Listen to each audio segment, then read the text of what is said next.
En 1977, c'est une star mondiale. L'homme qui tord l'acier avec son esprit. L'homme aussi que la CIA enlève à Mexico lors d'un congrès. Pendant 11 ans, Jean-Pierre Girard va donc espionner pour le compte de la CIA. Un espion un peu particulier puisque télékinésiste et télépathe. Une énigme et un sujet d'étude infini pour les scientifiques et les chercheurs du monde entier, Jean-Pierre Girard est devenu le parapsychologue le plus célèbre de l'histoire.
Grâce à toi.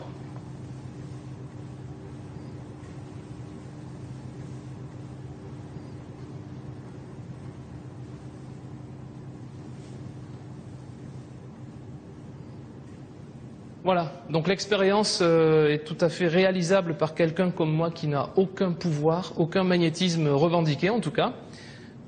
Et il suffit d'avoir un simple petit aimant dissimulé sous le pantalon ou collé sur la cuisse ou le genou. Donc je pense que si on conserve l'hypothèse d'un trucage avec un petit aimant, n'importe qui peut avoir des dons de magnétisme à ce moment-là. Je crois que tout le monde a ce pouvoir, mais chez moi il est plus puissant que chez les autres.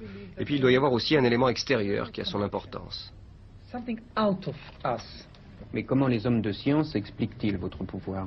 Au début, les savants sont sceptiques. Ils veulent me voir travailler dans des conditions expérimentales.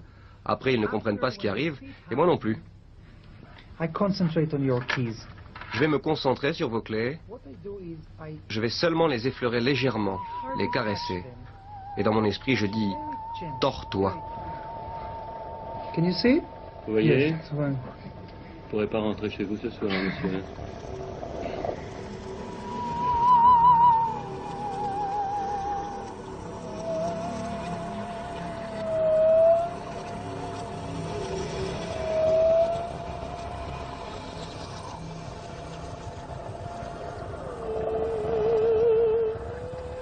L'élément déclencheur qu'on pense est à l'origine des phénomènes que je produis se situerait après un accident, un coup de foudre plus exactement.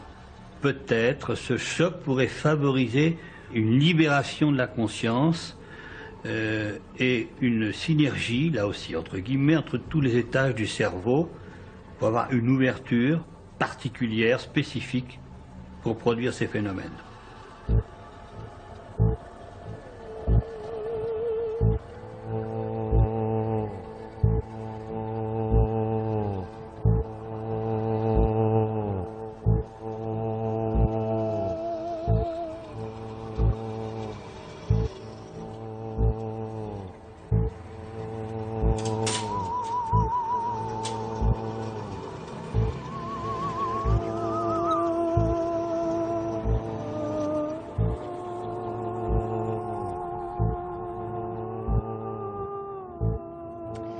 Alors en fait c'est une fourchette qui paraît tout à fait normale, enfin c'est une fourchette normale au point de vue forme, C'est-à-dire qu'on peut manger avec, hein, on peut vraiment s'en servir.